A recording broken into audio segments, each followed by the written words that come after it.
नमस्कार, जय हिंद। स्वागत है आपका ओनली यूपीएससी पर। यह है आपकी पॉलिटिक क्लास। इस क्लास में जैसा कि मैंने पिछली क्लास में आपको डिस्क्लेमर दे दिया था कि हम आपको धन्यवाद प्रस्ताव पढ़ाएंगे, ठीक है। तो इस क्लास में आप धन्यवाद प्रस्ताव पढ़ेंगे, उसके बाद में अगर समय बचा तो कुछ और टॉपिक हम इसमें कवर कर लेंगे, ठीक है। लेकिन मुख्य फोकस हमारा धन्यवाद प्रस्ताव पर होगा। धन्यवाद प्रस्ताव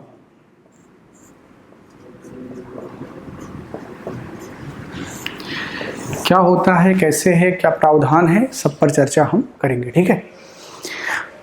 धन्यवाद प्रस्ताव से पहले आपको एक चीज समझना है, राष्ट्रपति का संबोधन। राष्ट्रपति का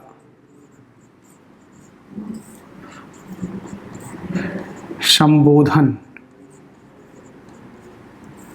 और इसकी चर्चा की गई है भारतीय संविधान के भाग 5 के अनुच्छेद 87 में, 87 में, ठीक है। किसमें? आर्टिकल 87 में। आर्टिकल 87 में कहा गया है कि राष्ट्रपति सदन को संबोधित करेगा। कब करेगा उसके लिए भी डायरेक्शन है। क्या है? पहला है नए लोकसभा के गठन के उपरांत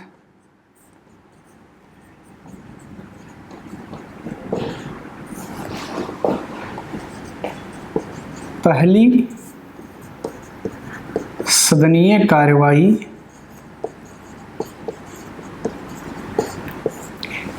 से पूर्व, यानी कि जो नई लोकसभा चुन करके आती है उसके सदन की कार्यवाही प्रारंभ होती है, उससे पहले राष्ट्रपति का संबोधन होता है। राष्ट्रपति किसको संबोधित करता है? दोनों सदन को करता है, राज्यसभा और लोकसभा को एक साथ संबोधित करता है, ठीक है। इसके अलावा प्रत्येक वित्तीय वर्ष के पहले बैठक को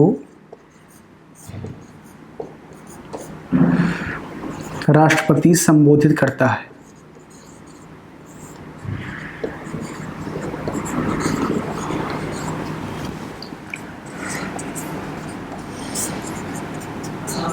ठीक है, राष्ट्रपति क्या करता है? संबोधित करता है। हर वर्ष जो पहला सत्र होता है संसद का, वह बजट सत्र होता है, फरवरी में प्रारंभ होता है, ठीक है। तो बजट सत्र में क्या होता है कि उससे पहले राष्ट्रपति दोनों सदनों, लोकसभा और राज्यसभा को संबोधित करता है, ठीक है। तो इसको कहते हैं कि हर वित्त वर्ष से पहले वह संबोधित करता है। उसके संबोधन में होता क्या है? वह अपने सरकार के सारे क्रियाकलापों का एक खाका प्रस्तुत करता है।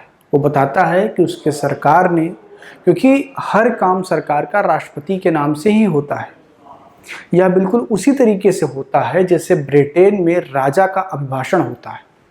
राजा का अभिभाषण ब्रिटेन में होता है, तो राजा क्या करता है कि अपने सरकार के द्वारा किए गए कार्यों का एक रूपरेखा सदन के सामने प्रस्तुत करता है और बताता है कि हमारी सरकार ने पिछले वित्त वर्ष में ये काम किए हैं, ये योजनाएं चलाई हैं, नीतियां बनाई हैं, या हमने अंतर्राष्ट्रीय संबंध में इनसे बात किया है। ये सारी बात राष्ट्रपति अपने अभिभाषण में करता है। दूसरी बात, आगे आने वाले समय में क्या योजनाएं होंगी, क्या नीतियां होंगी, इस पर भी वो दिशा निर्देश देता है। तो कुल मिलाकर के ये कह सकते हैं कि राष्ट्रपति अपने अभिभाषण में सरकार के कामकाज, उसकी नीतियों की चर्चा करता है, ठीक है। तो अब अगर उसकी चर्चा करता है तो आप जानते हैं कि चाहे ब्रिटेन में राजा का पद हो या भारत में राष्ट्रपति का पद हो, इन दोनों को एक मुखौटा बनाया गया है सरकार का। असल पावर इनके पास नहीं होती है। तो जो राष्ट्रपति का संबोधन होता है वो सरकार बनाती है। कौन बनाता है? सरकार, यानी कि मंत्रिमंडल मिलकर के बनाता है कि राष्ट्रपति क्या बोलेंगे, ठीक है। उसी को राष्ट्रपति को पढ़ना होता है। राष्ट्रपति अपने मन से कुछ नहीं बोल सकते हैं, राष्ट्रपति को सरकार के द्वारा बनाए गए भाषण को ही पढ़ना होता है, ठीक है। तो इस प्रकार राष्ट्रपति दोनों सदनों को संबोधित करता है, एक केस ऐसा भी हो सकता है कि मान लीजिए लोकसभा भंग हो गई है और कोई वित्त वर्ष प्रारंभ होने जा रहा है, ठीक है। ऐसे केस में राज्यसभा बैठती है, उसको भी संबोधित कर सकता है राष्ट्रपति, या राज्यसभा की कार्रवाई बिना संबोधन के भी प्रारंभ हो सकती है, ठीक है। तो राष्ट्रपति के संबोधन हो जाने के बाद यह आवश्यक है कि दोनों सदन उन्हें धन्यवाद ज्ञापित करें, ठीक है। जैसे ब्रिटेन में क्या है, धन्यवाद इन द सेंस क्या होता है, जैसे जब राजा मान लीजिए आए सदन में बोलने के लिए, तो सदन चूंकि राजा के अंतर्गत ही सब लोग आते हैं, सारा सिस्टम उसी के अंतर्गत काम करता है, उस देश की उस व्यवस्था की, तो उनको थैंक यू बोलते हैं, धन्यवाद बोलते हैं। तो हमारे यहाँ भारतीय परंपरा में क्या रिवायत है कि हम धन्यवाद प्रस्ताव पास करके अपना धन्यवाद राष्ट्रपति को ज्ञापित करते हैं। तो इसलिए होता क्या है कि राज्यसभा अलग से और लोकसभा अलग से धन्यवाद प्रस्ताव पास करती है, धन्यवाद प्रस्ताव पास करती हैं, और यह अनिवार्य भी है। धन्यवाद प्रस्ताव का पास होना अनिवार्य है। आप यहाँ पर लिख लेंगे स्टार बना करके, धन्यवाद प्रस्ताव का पास होना अनिवार्य है। धन्यवाद प्रस्ताव का पास होना अनिवार्य है, बहुत ज़रूरी है कि पास हो। अगर ये पास नहीं होता है तो इसका मतलब ये होता है कि सरकार लोकसभा में अपना जो है बहुमत नहीं बना पाई है और राज्यसभा में भी उसकी स्थिति ठीक नहीं है, या क्या निर्देश देता है या क्या इंगित करता है कि सरकार बहुमत में नहीं है, यानी कि सरकार अल्पमत की है। तो इसलिए हर बार धन्यवाद प्रस्ताव का पास होना जरूरी है, ठीक है। तो ये है आपका धन्यवाद प्रस्ताव, ठीक है। धन्यवाद प्रस्ताव क्या होता है, राष्ट्रपति के अभिभाषण पर दोनों सदनों के द्वारा धन्यवाद ज्ञापित करने के लिए जो प्रस्ताव पास किया जाता है उसे धन्यवाद प्रस्ताव कहते हैं, ठीक है। चलिए, तो ये था आपका धन्यवाद प्रस्ताव। इसमें एक टॉपिक और है, उसको पढ़ लेते हैं, उसके बाद में हम क्लास को समाप्त करेंगे। औचित्य प्रश्न। औचित्य प्रश्न, यह एक प्रकार का प्रस्ताव होता है जब संसद के किसी सदस्य को यह लगता है कि सदन की कार्यवाही में नियमों का उल्लंघन हुआ है, तो वह उस पर ध्यान आकृष्ट करने के लिए सदन के सामने औचित्य प्रश्न के रूप में एक प्रस्ताव लाती है, जिसे औचित्य प्रश्न कहते हैं, ठीक है। तो इसमें व्यवस्था क्या है कि जो विपक्ष के लोग होते हैं, आप जानते हैं कि सदन में गतिरोध होता है, ठीक है, और गतिरोध में क्या होगा, विपक्षी पार्टियों को लगेगा कि जो सरकार है वो दबाव बना करके काम कर रही है, नियमों का पालन नहीं कर रही है, और उनको हमेशा यही लगेगा, चाहे जिसकी सरकार हो। जो विपक्ष वाले जब सरकार में आएंगे तो जो ये सरकार वाले विपक्ष में जाएंगे तो ये भी यही बात कहेंगे, ठीक है, वो उनकी रिवायत होती है। तो होता क्या है कि विपक्ष, इसमें आप लिख लेंगे, यह सदन के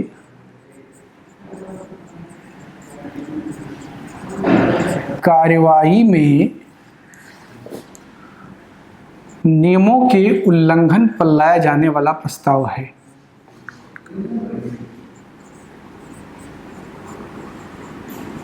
उल्लंघन पर लाया जाने वाला प्रस्ताव है।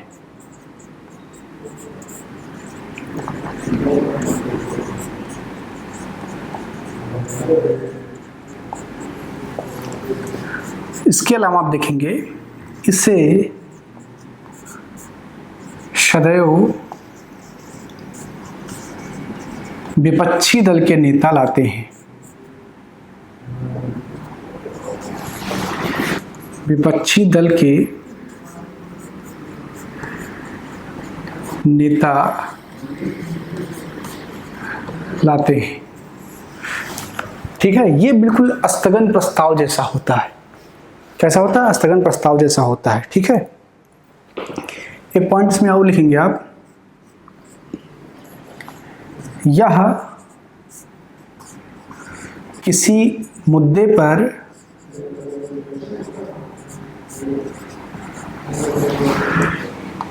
सदन का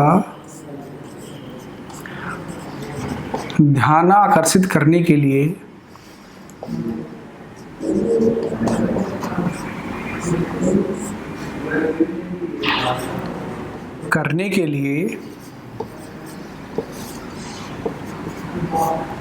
अचूक उपकरण होता है।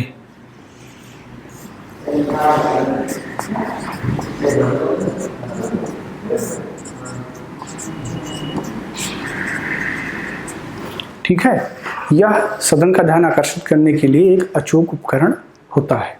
तो यह है आपका औचित्य प्रश्न। इसके अलावा कुछ एक चीज़ और है, चाहें तो आप नोट कर लें। आधे घंटे की बहस होती है। तो आधे घंटे की बहस में क्या होता है कि सदन का जो सभापति है या जो उसका हेड होता है, चेयरपर्सन होता है, वो 3 दिन निर्धारित करता है कि इस पर हम चर्चा कर सकते हैं। इसके अलावा अल्पकालिक चर्चा होती है। तो अल्पकालिक चर्चा में इसे 2 घंटे की चर्चा भी कहते हैं। तो इसमें क्या होता है कि किसी लोक महत्व के विषय पर जब चर्चा करना होता है तो उसके लिए अलग से समय रख दिया जाता है कि छोटे छोटे टॉपिक हैं, हो सकता है कभी आपसे पूछ लिया जाए, तो इसलिए मैंने आपको बता दिया कि अल्पकालिक चर्चा क्या होती है। इसको 2 घंटे की चर्चा भी कहते हैं। ठीक है, आधे घंटे का बहस जो है इसके लिए 3 दिन निर्धारित होता है। इसमें कोई प्रस्ताव वगैरह नहीं लाया जाता है, बस केवल चर्चा की जाती है। ठीक है, यह एक अनियत दिवस करके जो है एक प्रस्ताव भी होता है। तो ये सभापति निर्धारित करता है कोई चीज़ की, प्रस्ताव की कब चर्चा उसकी करवा लेनी है, वो पहले से नोटिफाइड नहीं होता है, इसीलिए उसको अनियत दिवस कहा जाता है। ठीक है, अनियत दिवस प्रस्ताव के रूप में उसको जानते हैं। तो इस प्रकार आपने प्रस्तावों को पूरा पढ़ लिया। ठीक है, आपने इसमें कटौती प्रस्ताव पढ़ा, आपने इसमें ध्यानाकर्षण प्रस्ताव पढ़ा, आपने इसमें विशेषाधिकार प्रस्ताव पढ़ा, आपने अविश्वास प्रस्ताव, स्थगन प्रस्ताव, ये सारे प्रस्ताव पढ़ लिए, धन्यवाद प्रस्ताव। ठीक है, तो मैं उम्मीद करता हूँ कि आपको सब कुछ समझ में आया होगा। अब अगली क्लास से हम इससे आगे बढ़ जाएंगे, संकल्प और विधेयक पर बात करेंगे। क्या होता है सरकारी विधेयक, क्या होता है गैर सरकारी विधेयक, संकल्प क्या होता है, विधेयक में कितने प्रकार के विधेयक होते हैं, उन सब पर हम चर्चा करेंगे। इस क्लास में इतना ही। क्लास को लाइक कीजिए, शेयर कीजिए, अपनी राय कमेंट बॉक्स में जोड़ दीजिए। बहुत बहुत धन्यवाद।